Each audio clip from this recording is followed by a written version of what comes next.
आज ही Doubtnut app download करें। Doubtnut पर होगा अब आपके सभी मैथ्स, केमिस्ट्री, फिजिक्स और बायोलॉजी डाउट्स का सफाया। बस अपने क्वेश्चन की फोटो खींचो, उसे क्रॉप करो और तुरंत वीडियो सोल्यूशन पाओ। Download now. हाय, यहाँ पे क्वेश्चन में दे रखा है कि एक सॉलिड सिलेंडर है जिसका मास है m, ठीक है। ये एक रग के ऊपर रखा हुआ है, ठीक है। यहाँ पे जो सरफेसेस हैं ये रफ हैं, ठीक है। सो यहाँ पे जो पॉइंट ऑफ कांटेक्ट है, ठीक, इस पॉइंट ऑफ कांटेक्ट पे अगर कोई भी रिलेटिव मोशन हो रहा है इन दोनों सरफेस के बीच में तो फ्रिक्शन एक्ट कर रहा है, ठीक है। नाउ क्वेश्चन में बोल रहा है कि इस रग को ये एक्सेलरेशन से पुल किया जा रहा है इधर की तरफ, ठीक है। नाउ एक और इन्फॉर्मेशन दे रखा है कि ये जो एक्सेलरेशन है, ठीक, इस सिलेंडर के एक्सिस के परपेंडिकुलर है, ठीक है। सो यहाँ से क्लियर है कि जो सिलेंडर का एक्सिस है यह है coming out of the pitch, ठीक है। एंड जो एक्सेलरेशन है ये इधर की तरफ है, ठीक। तो एक्सेलरेशन और एक्सिस एक दूसरे के परपेंडिकुलर है। आगे देखते हैं क्वेश्चन में क्या दिया है। क्वेश्चन में पूछा है what is the value of the friction at point P if it is assume that the cylinder does not slip, ठीक है। सो क्वेश्चन बोल रहा है कि अगर इस रग को इधर ए एक्सेलरेशन से हम लोग पुल करें, ठीक, तो इस सिलेंडर को इसके ऊपर स्लिप नहीं करना चाहिए, ठीक है। इसका मतलब कि सिलेंडर जो पॉइंट ऑफ कांटेक्ट है, ठीक, इस पॉइंट ऑफ कांटेक्ट से जस्ट ऊपर अगर सिलेंडर के अंदर कोई एक पॉइंट एज्यूम करे, सपोज कर लो ये है पॉइंट ए, एंड इस पॉइंट ऑफ कांटेक्ट से नीचे जस्ट यहाँ पे कोई एक पॉइंट एज्यूम करे रग के अंदर जिसका नाम है सपोज कर लो बी, ठीक है। सो जो वेलोसिटी होगी पॉइंट ए की और पॉइंट बी की, ठीक, वो दोनों बराबर होनी चाहिए, तभी जाके यहाँ पे नो स्लिप कंडीशन सेटिस्फाई होगा, ठीक है। अब देखते हैं हम लोग इस फिगर को, क्लियर फिगर यहाँ पे बना लेते हैं, ठीक है। सो देखते हैं, यह है सिलेंडर, ठीक है, एंड यह है रग, ठीक है। यहाँ पे है पॉइंट ऑफ कांटेक्ट। इस पॉइंट ऑफ कांटेक्ट से जस्ट ऊपर यहाँ पे हम लोगों ने एक पॉइंट एज्यूम किया था ए, एंड इस पॉइंट ऑफ कांटेक्ट से जस्ट नीचे नीचे यहाँ पे एक पॉइंट एज्यूम किया था बी, ठीक है। ये जो पॉइंट ए है ये सिलेंडर के अंदर है, एंड जो पॉइंट बी है ये रग के अंदर है, ठीक है। नाउ यहाँ पे नो स्लिप कंडीशन सेटिस्फाई करना है, ठीक है। So for no slip condition velocity of point A must be equal to velocity of point B, ठीक है। इस रग को इधर की तरफ ए एक्सेलरेशन से मूव कराया जा रहा है, ठीक है। सो जो पॉइंट बी है इसकी वेलोसिटी क्या होगी, the velocity of point B must be equal to velocity of the rug, okay. So velocity of point B can be written as u plus A T, ठीक है। यहाँ पे है u is the initial velocity of the rug, okay. Now question में u के बारे में कोई इन्फॉर्मेशन नहीं दे रखा है, ओके। सो हम लोग इसको जीरो एज्यूम करेंगे, ठीक है। सो ये हो गया जीरो। तो यहाँ से जो vb है इसका वैल्यू हम लोग को मिल रहा है vb must be equal to acceleration into time, ठीक है। नाउ सपोज करते हैं इस पॉइंट का एक्सेलरेशन इधर की तरफ a1 है, ठीक है, ठीक है। सो अगर हम लोग वेलोसिटी ऑफ पॉइंट a इसका वैल्यू लिखें तो हम लोग को मिलेगा velocity of point a must be equal to initial velocity of point a plus a1 into टी, ठीक है। अगेन अगर इनिशियल वेलोसिटी इस रग की जीरो है, ठीक है, तो इस सिलेंडर की भी इनिशियल वेलोसिटी जीरो होगी, ओके। सो इस पॉइंट ए का भी इनिशियल वेलोसिटी जीरो होगा, ठीक है। सो ये u का वैल्यू हो गया जीरो, तो यहाँ से va इसका वैल्यू हम लोग को मिल रहा है a1 इंटू टी, ठीक है। सो अगर हम लोग को इस कंडीशन को सेटिस्फाई कराना है तो va और vb का वैल्यू रख देते हैं, ठीक है। तो va का वैल्यू है a1 इंटू टी, this must be equal to a into टी। तो t से t कैंसिल हो जाएगा, तो यहाँ से हम लोग को जो रिलेशन मिल रहा है वो मिल रहा है a1 must be equal to a, ठीक है। सो इस पॉइंट ऑफ कांटेक्ट के पास जस्ट ऊपर सिलेंडर के अंदर जो पॉइंट है एंड जस्ट नीचे जो कि रग के अंदर पॉइंट है, इन दोनों पॉइंट का एक्सेलरेशन सेम होगा, तब जाके ये जो सिलेंडर है, ठीक, इसके ऊपर स्लिप नहीं करेगा, ठीक। तो ये कंडीशन आ गया नो स्लिप कंडीशन, ठीक है। अब आगे देखते हैं क्वेश्चन में हम लोग को इस पॉइंट का तो एक्सेलरेशन पता है ए के बराबर है, ठीक है। पॉइंट ए जो है इसका एक्सेलरेशन निकालना है केवल, ठीक है, यानी कि a1 का वैल्यू केवल निकालना है हम लोग को, ओके। सो सपोज करते हैं कि जो हमारा सिलेंडर है, ठीक, वो इधर की तरफ ए डैश एक्सेलरेशन से मूव कर रहा है, ठीक है।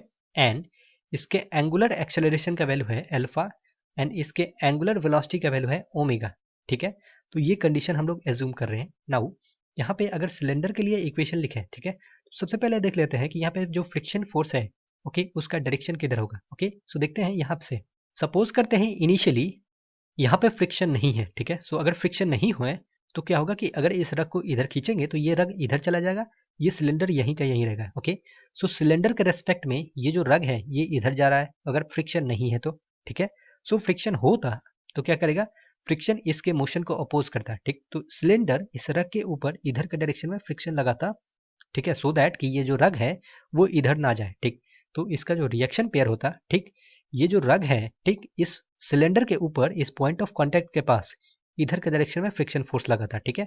सो फ्रिक्शन फोर्स का वैल्यू हम लोग एज्यूम कर लेते हैं एफ है एंड इसका डायरेक्शन हम लोगों ने देख लिया कि इधर की तरफ लग रहा है, ठीक है। सो यहाँ पे अगर इक्वेशन लिखे, ठीक है, सो देखो, सो हम लोगों ने देखा कि यहाँ पे जो फ्रिक्शन फोर्स लग रहा है वो इधर के डायरेक्शन में लग रहा है एंड इसका वैल्यू हम लोगों ने एज्यूम किया था एफ है, ठीक है। सो यहाँ पे हम लोग सेंटर ऑफ मास के अबाउट, ठीक है, टॉर्क का इक्वेशन लिखते हैं, ठीक है। So torque is equal to I into alpha होगा, ठीक है। तो टॉर्क होगा friction force into radius, this is equal to cylinder का जो मोमेंट ऑफ इनर्शिया होता है इस एक्सिस के अबाउट वो होता है M R square by two, ठीक है। तो ये हो जाएगा M R square by two into alpha, ठीक है। तो यहाँ से आर से एक आर कैंसिल हो जाएगा, तो फ्रिक्शन फोर्स का वैल्यू हम लोग को मिल रहा है M R alpha divided by two, ठीक है। सो रोटेशनल का कंडीशन लगा के यहाँ पे हम लोगों ने एक इक्वेशन निकाल लिया। अब हम लोग ट्रांसलेशनल मोशन का कंडीशन लगाएंगे, ठीक है। सो ट्रांसलेशन मोशन का कंडीशन लगाएंगे तो लिखेंगे हम लोग F net external is equal to mass into acceleration of centre of mass, ठीक है। सो ये हो जाएगा F net external is equal to mass of the body into acceleration of centre of mass, ठीक है। नाउ इस body के ऊपर कौन सा एक्सटर्नल फोर्स लग रहा है, केवल फ्रिक्शन फोर्स लग रहा है, ठीक है। यहाँ पे एक नॉर्मल रिएक्शन फोर्स भी लग रहा है ऊपर, ठीक है, लेकिन इसके वेट की वजह से ये कैंसिल हो जाएगा, ठीक है। तो हॉरिजॉन्टल डायरेक्शन में केवल एक ही एक्सटर्नल फोर्स लग रहा है जो कि फ्रिक्शन फोर्स है, ठीक है। सो यहाँ पे हम लोग लिख सकते हैं एफ एक्सटर्नल का जो वैल्यू होगा वो होगा friction force, this must be equal to mass of the body into acceleration of centre of mass, ठीक है। सो इस सिलेंडर के सेंटर ऑफ मास का एक्सेलरेशन हम लोगों ने एज्यूम किया है ए डैश है, ठीक है। सो ये हो जाएगा एम इंटू ए डैश, ठीक। तो ये हमारा इक्वेशन नंबर थर्ड, यह है इक्वेशन नंबर वन, यह है इक्वेशन नंबर टू एंड यह है हमारा इक्वेशन नंबर थर्ड, ठीक है। नाउ अब हम लोग इस पॉइंट ए का एक्सेलरेशन लिखते हैं, net acceleration of this point A, ठीक है। सो देखते हैं ये जो बॉडी है ये रोटेशनल प्लस ट्रांसलेशनल दोनों मोशन कर रहा है, ठीक है। सो रोटेशनल मोशन की वजह से इस पॉइंट ए का दो एक्सेलरेशन होगा, कौन कौन सा, एक होगा सेंट्रीपिटल एक्सेलरेशन जो कि सेंटर की तरफ लग रहा होगा, इसको रिप्रेजेंट करते हैं एसी से। दूसरा होगा टेंजेंशियल एक्सेलरेशन जो कि along द टेंजेंट लग रहा होगा, इसको रिप्रेजेंट करते हैं एटी से, ठीक है। तो रोटेशनल मोशन की वजह से दो एक्सेलरेशन होंगे इस पॉइंट का एंड ट्रांसलेशनल मोशन की वजह से इस पॉइंट का एक एक्सेलरेशन होगा, ठीक है।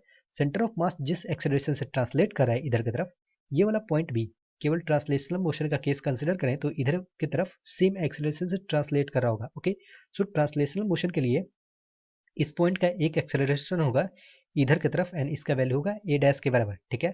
सो एक्स एक्सिस के अलोंग देख रहे हैं, ठीक है, हॉरिजॉन्टल डायरेक्शन में देख रहे हैं कि इस पॉइंट ए का दो एक्सेलरेशन है, एक है ए टी और है ए डैश, ठीक है। सो हॉरिजॉन्टल डायरेक्शन में इस पॉइंट का जो एक्सेलरेशन है, ठीक, उसको हम लोगों ने यहाँ पे ए वन से रिप्रेजेंट किया था, ठीक है। सो यहाँ से हम लोग बोल सकते हैं जो ए वन है इसका वैल्यू है A T plus A dash के बराबर, ठीक है। नाउ इस ए टी का वैल्यू क्या होता है, तो जो टेंजेंशियल एक्सेलरेशन होता है उसका वैल्यू होता है अल्फा इंटू आर, ठीक है। सो ये हो जाएगा A one is equal to alpha into R plus A dash, ठीक है। सो ये आ गया हमारा इक्वेशन नंबर फोर, ठीक है। अब हम लोग इन चारों इक्वेशन का यूज करेंगे, ओके, तब हम लोग फ्रिक्शन का वैल्यू निकालेंगे, ओके। सो इन दोनों इक्वेशन से अगर हम लोग देखें तो देखो, अगर इन दोनों इक्वेशन को कंपेयर करें, ये इक्वेशन और ये इक्वेशन, तो हम लोग को मिलेगा m into A dash is equal to m into R into alpha divided by two, ठीक है। सो m से m कैंसिल हो जाएगा, ओके। सो यहाँ से अगर अल्फा का वैल्यू देखें हम लोग तो मिल रहा है two A dash divided by R, ठीक है। ये अल्फा का वैल्यू हम लोग इस इक्वेशन में पुट करेंगे, यहाँ पे अल्फा है, ठीक है। सो देखो हम लोग को क्या मिलेगा, जो हमारा इक्वेशन नंबर फोर था वो था A one is equal to alpha into R plus A dash, ठीक है। सो यहाँ से हम लोग को मिल जाएगा A one is equal to alpha का वैल्यू कितना है two A dash divided by R into R plus A dash, ठीक है। सो यहाँ से आर कैंसिल हो जाएगा। सो यहाँ से हम लोग को ए वन का वैल्यू मिल रहा है A one is equal to three A dash, ठीक है। अब हम लोग इस वैल्यू को यहाँ पे पुट करेंगे ये वाले इक्वेशन में, ठीक है। सो ए वन इज इक्वल टू ए के बराबर है, ठीक है। सो ये हो जाएगा हमारे पास ए वन का वैल्यू हम लोग ए के बराबर लिख देंगे, तो ये हो जाएगा A is equal to three into A dash, तो यहाँ से ए डैश का वैल्यू मिलेगा हम लोग के पास ए बाई थ्री, ठीक है। सो अब हम लोग फ्रिक्शन का वैल्यू निकालेंगे, ठीक है। सो फ्रिक्शन का वैल्यू यहाँ से निकालेंगे, ओके।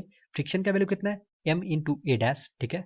सो यहाँ से हम लोग को मिल रहा है friction is equal to mass of the cylinder into A dash and A dash का वैल्यू कितना है ए बाई थ्री, ठीक है। तो ये हो जाएगा ए बाई थ्री, तो हम लोग को फ्रिक्शन का वैल्यू मिल गया M into A by three, तो this value will be our answer.